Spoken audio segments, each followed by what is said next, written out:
Hello, and welcome to another episode of Espresso with Erin and Sarit. And today we're going to be talking about how low-carb diets, though they seem super duper awesome and they're going to help you lose a lot of weight, how they could be more damaging and more harmful than helpful.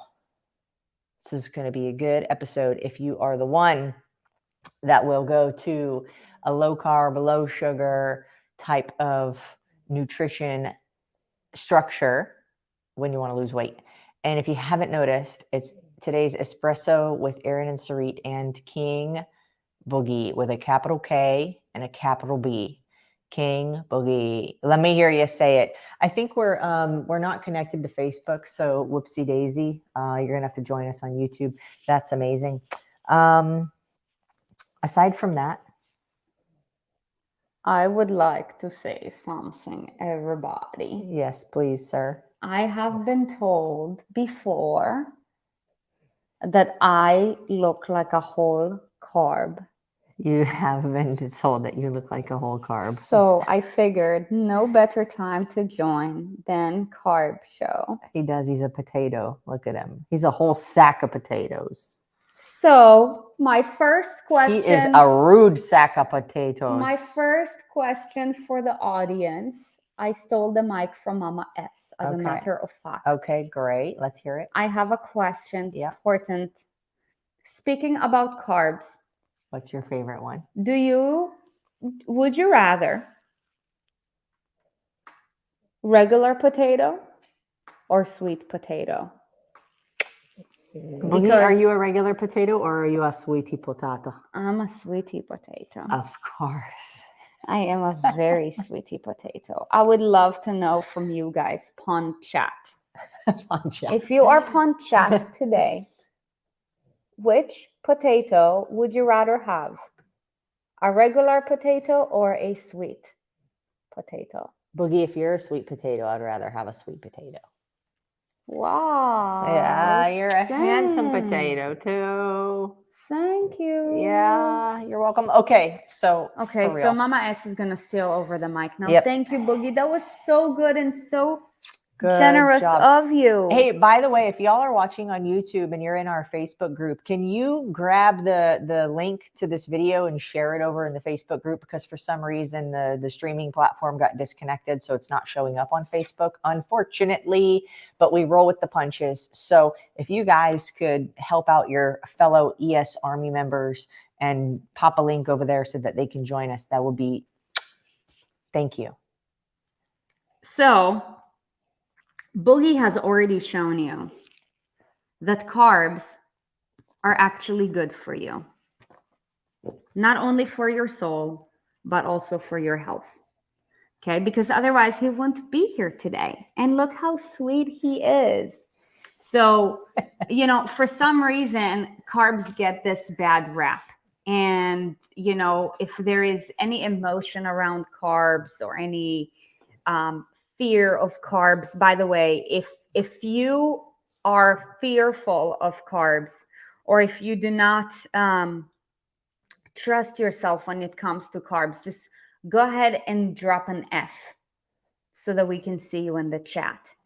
And good thing they understand Boogie language. The first thing that you should know is that not all carbs are created equal. And something that the weight loss industry has done, because there are different layers to the level of knowledge, especially when it comes to carbs, that, for an uneducated person, considering the fact that, carbs can come in many different forms and a whole slew of multitudes, it is a lot easier to say to not have any carbs, right? And humans are creatures of habit in the sense that, we're going to repeat patterns.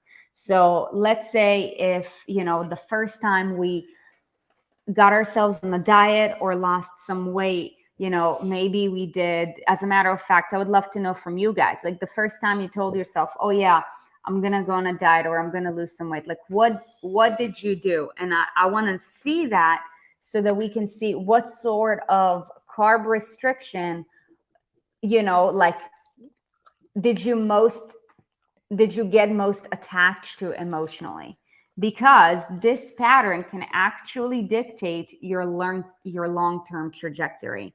And that's the first thing that I want to share with you is, depending on whatever pattern you developed around carbs, there can very much be an opportunity for a long-term pattern of self-sabotage, right? And self-sabotage comes in a lot of times in the form of stress eating, emotional eating, yo-yo dieting, the whole ordeal. I know this because I've struggled with this myself for a really, really long time before I understood it in a better way, right? So the pattern, drop it in the chat, you guys would love to see it. So, like the pattern that I followed is, like an elimination of carbs. So for me, it was an elimination all the way to an overstuffing, right? And I only knew two modes, right? Like either, have my car parked at a complete stop, or I am racing, on the neighborhood street. Obviously, that's dangerous. You wouldn't do this in your neighborhood. Why would you do that to your body? Like it messes with your hormones. It messes with your attitude, truly. And, from a long-term consistency standpoint, what you want to think about is momentum, right? And when you go 0 miles an hour to 100 miles an hour to 0 miles an hour to 100 miles an hour without the, like coasting or cruising, what's going to happen to your brakes, right? Like what's going to happen to the health of your car? And engine. Your engine. I'm not even a car person. I see that Veronica Silva is here. I mean, she could tell us more, but like what's going to happen is you're going to mess the car up. And I'm not even a car person, and I know that for a fact, right? So the same thing happens with your body, and more than just your body, also with your conscience, right? This is why so many times like I've had so many conversations with women where, before we've had the immense privilege of helping them, a very common theme is that they didn't trust themselves, right? Because when you are running in a mode of self-sabotage, it's going to be a lot harder to trust yourself. Like think about, parenting, for example. If you know that when you leave your kids, let's say with this babysitter, there could be an opportunity of them being hurt, would you even consider bringing that person into your home? Nope. Probably not. Negative. Ghost rider. Right. So if you know that there is an opportunity for harm with regards to other areas of your life, you would eliminate it. Right. Okay. So I want to see, what are some things that they've done? Did anybody share? Cut out all bread, pasta, because thought they were bad. Okay, got it. That is the only answer to that question that we got. Okay. I have another question though. What are the first foods that you think about when you think about carbs? Put them there. Put them there. The first foods that you think of when you think about carbs. And while you are responding to that, like I know you will, if you think about like when you get,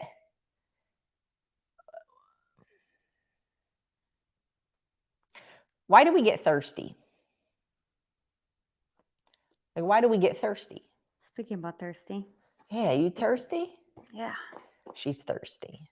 I am. On this Thursday, Thirsty Thursday. So why do we get thirsty? Is because our body is asking for water. Thirst is a sign. You need water. Why? For some reason, I don't know, you're dehydrated, you just ate something salty, your mouth is dry. There's a reason why you get thirsty and you want to drink something. You also have cravings because something's missing or something's out of balance. And a lot of times, the reason we crave carbs, by the way, I think there's a difference between a physiological craving and a psychological craving. Because sometimes physiologically, our body is asking for a certain type of nutrient because we're not getting it. Psychologically, we just are thinking about a food that we want because it sounds good, it will taste good, and we're thinking about it.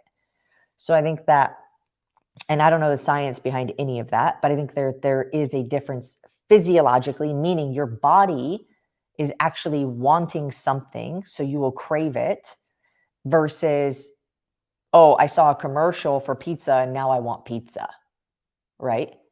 Those are different.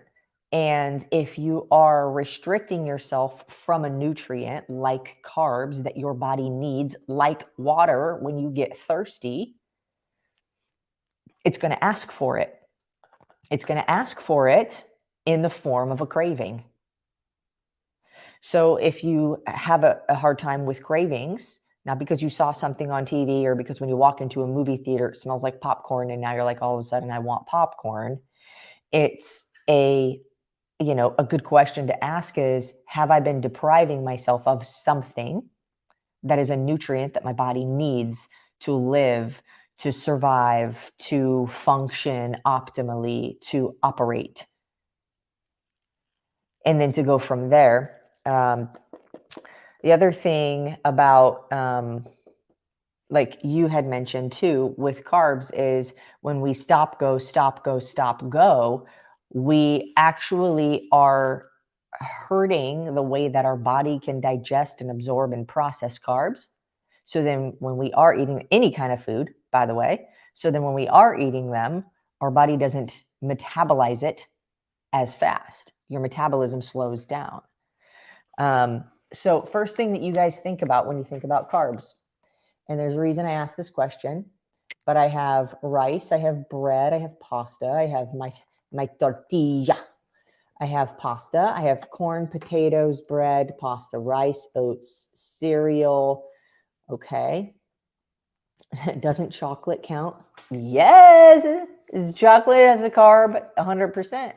And I find it interesting because I think that you guys are a very unique community and that many of you here have been listening to us. So I'm not surprised that I see rices and potatoes and things like that. But most people, when they think about carbs, they think about pizza, croissants, donuts, which is a lot of bread. But it's like those Pasta. really crappy processed type of carbs and not rice, not sweet potatoes, not oatmeal. And they're very, very different. In our spring leaning challenge that we just had, we talked about that not all calories are created equal. Not all carbs are created equal. Not all nutrients are created equal. That's why there is a variety of different nutrients. And not all, even like processed food, is created equal. Some is extremely processed, some is minimally processed. So, when we think about carbs, it's not that carbs are the bad guy and that we shouldn't eat them and they make us fat. How many people do you know that gained 20 pounds because they ate, oh my gosh, I had too many cuties this week and I just gained 5 pounds? Never, ever in the history of ever.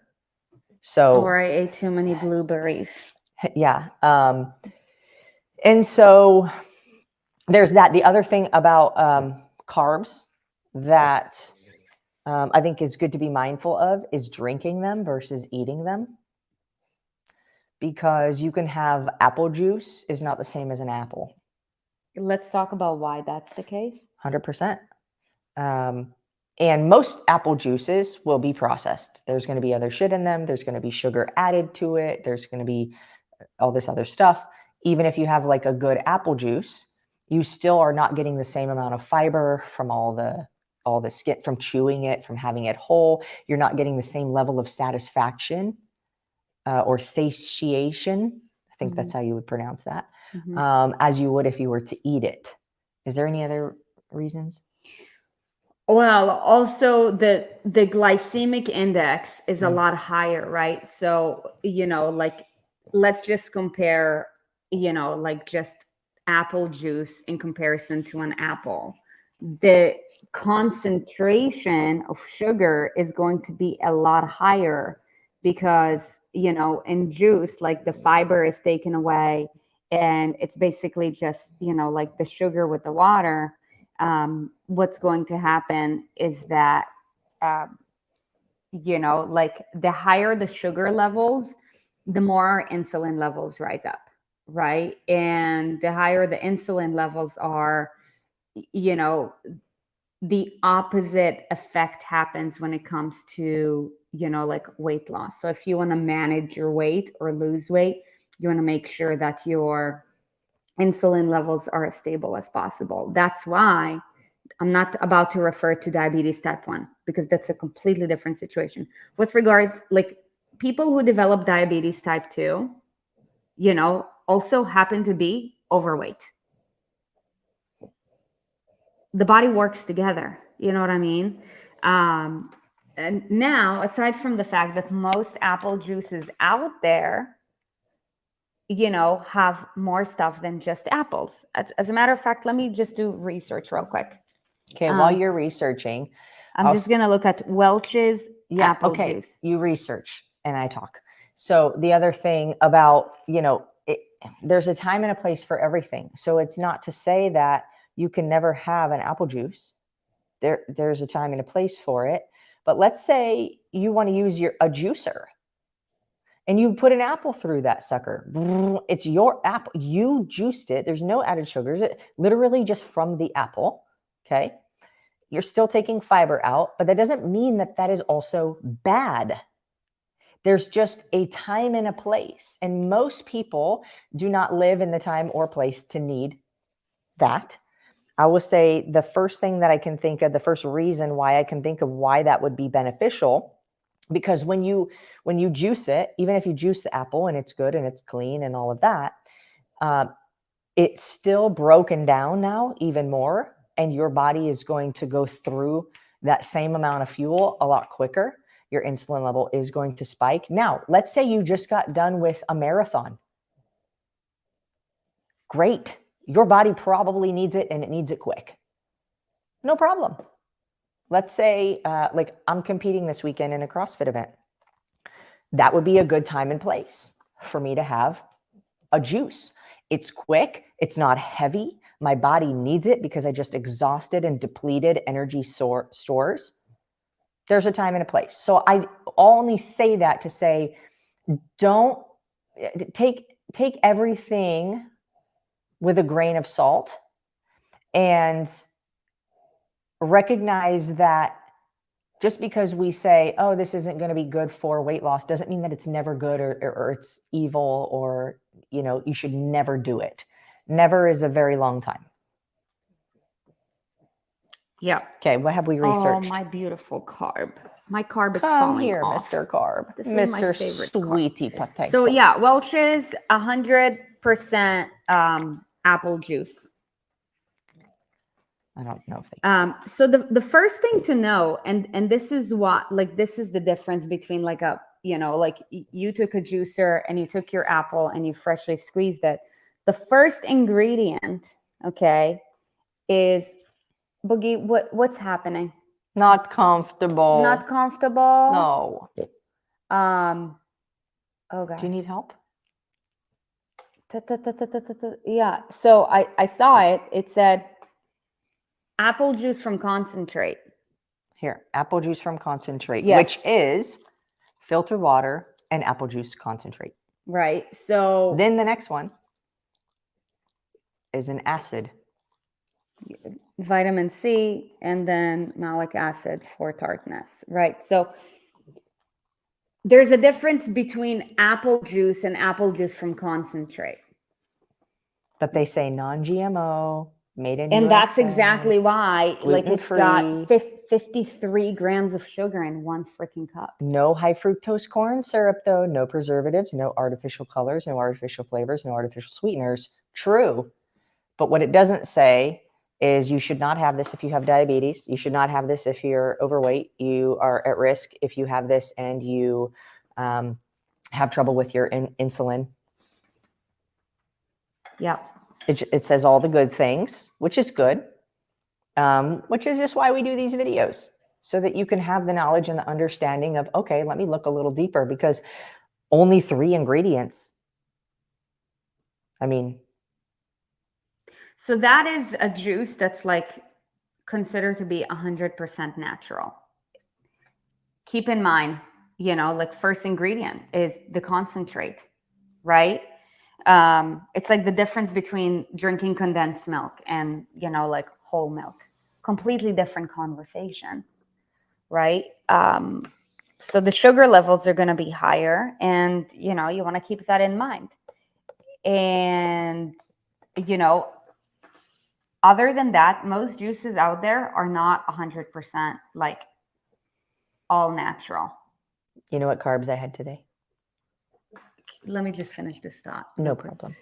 Like most juices out there do have added sugar. As a matter of fact, most juices out there have corn syrup and high fructose corn syrup. And that's basically trash for your body. You want to treat your body like a garbage can, give it high fructose corn syrup and corn syrup, because it's not even like concentrated sugar that comes from nature. It's concentrated sugar that comes from a lab. You're literally jacking yourself up with diabetes. Yeah. Go. What'd you have? Yeah, guess what carb I had this morning? What? Guess. Yogurt? It doesn't really have all carbs in it. A little bit. The lactose. Yeah, but I'm talking about carbs. Plantain chips. Plantain chips. I love them. I love Plantain chips. And I don't have them all the time, but when I do, I have all of them. So I probably had 16 chips. So the first thing to note about carbs and why eliminating carbs out of your diet may actually not be functional for you and your goals is because it can actually cause to prolonged periods of self-sabotage. Okay. So what you're telling me is I can either have carbs and shorten and lessen my self-sabotage, or not have carbs and self-sabotage? Is that what you're telling me? Say it again. I either have carbs, I enjoy my carbs, and I'm less likely to self-sabotage. Yep. Or I restrict myself of the one thing God put on planet Earth that soothes my soul, and I'm more likely to self-sabotage. Basically. Gosh. So let's compare this to a car. Again, let's compare weight loss to a car. Imagine you're driving from California to New York. Okay. For the record, carbs are not the one thing that soothes my soul. It's about 3,000 miles. It's a journey that you want to get there as fast as possible, right? Like I remember when we did our first cross country from Jersey to California, we planned it in a way where how can we get there as fast as possible? Is it like 2 days or 2.5 days? No, that was 3 days. California to We were like Florida. Anyways, so like you want to get it done as fast as possible, and once you make up in your mind that, oh yeah, like I want to drop weight, you want to get it done as fast as possible. Basically, like same mindset. And I share this with you because would you rather drive on that journey at 100 miles per hour, knowing that, every 100 miles, your engine will be completely like just burnt out and smoke will be coming out and you will have to take a 2-hour break? Or you're going to get pulled over and fined. Or would you rather go 75 miles an hour and be able to go 5 hours and your engine wouldn't overheat? If anything, all you'll have to do is just fill up your gas and go pee once or twice a day. Right? So it's the same analogy. And that's why a lot of times we don't consider these things because number one, we don't know. Number two, it's not talked about. And, number three, once we make up in our mind that we're ready to change, we want to be at our destination ASAP. Right? But we don't realize the long-term effects that can come along with it. Okay, so from a physiological standpoint, I want to share with you also what happens when you restrict yourself of carbs. Listen, by the end of the day, if carbs are made from Mother Nature, there is a reason why they're made, because everything in nature makes sense and everything has a rhyme and a reason and a purpose, right? So, you know, when our body is designed to consume carbs because we actually have carbohydrate stores. However, an overconsumption of carbs and an overconsumption of the wrong carbs leads to tapping into fat storage, right? So the easier thing to do when we're uneducated, right, is to just go through elimination.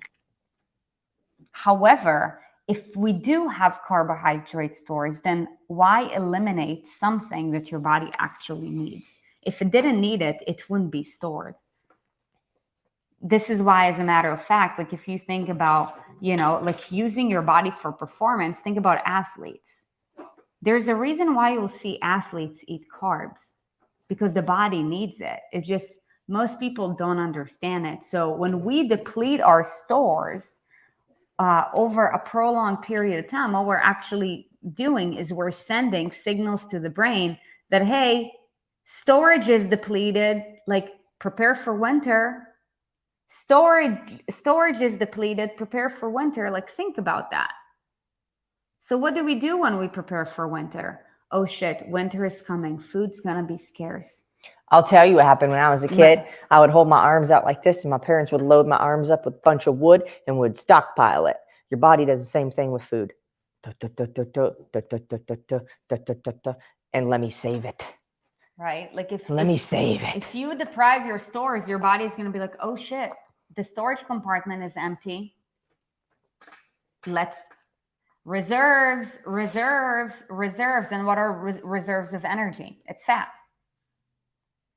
So what do? We deprive ourselves of the thing that we need. And as a byproduct, our body is like, the winter is coming. Store it all. Let's prepare, right? So then we shut down our metabolism, right? Which is going to elongate your process in the game. And also, make you more tired. And also we tap into our fat stores. Have you ever seen somebody become morbidly obese because their carb stores were like overly tapped? How would we know that? So carbs in your body are being stored in your muscles and in your liver. But how do we know what everybody eats? We don't. But what I'm telling you, so because in our body, carbs are only stored in our liver and our muscles, there's only so much that you can pack on as far as carb stores. That's why when you have more muscle, you can eat more carbs. Right?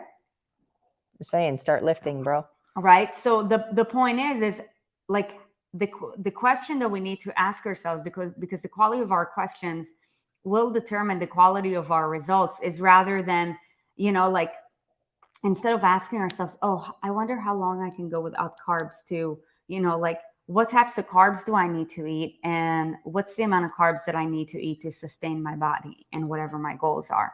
That's a completely different conversation, right? Because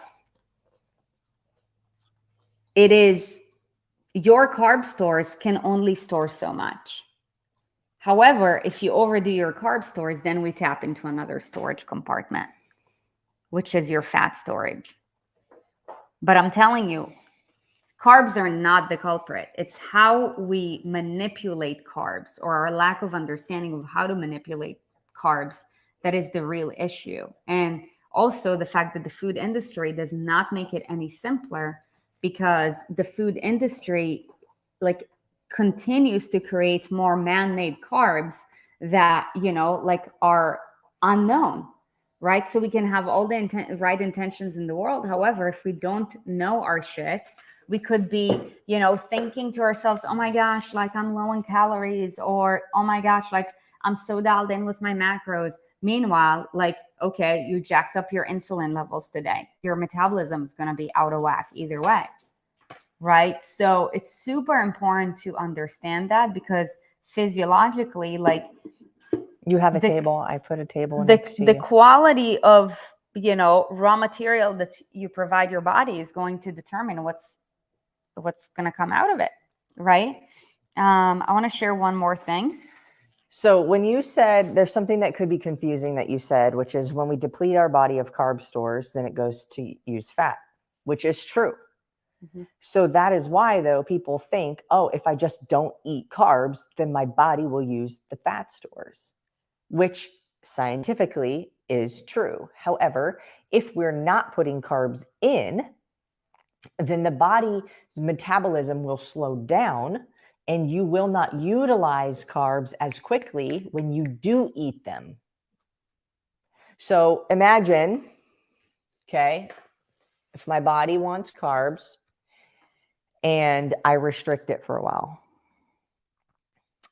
and I'm not getting something that I need as far as a nutrient is concerned, the body slows down a metabolism to say, hey, we don't know when we're going to get this stuff. Storage, wintertime, right? Mm-hmm. Let's burn calories slower, right? Let's burn calories slower because we don't want to burn out of this wood before winter's over. We don't know when winter's going to be over.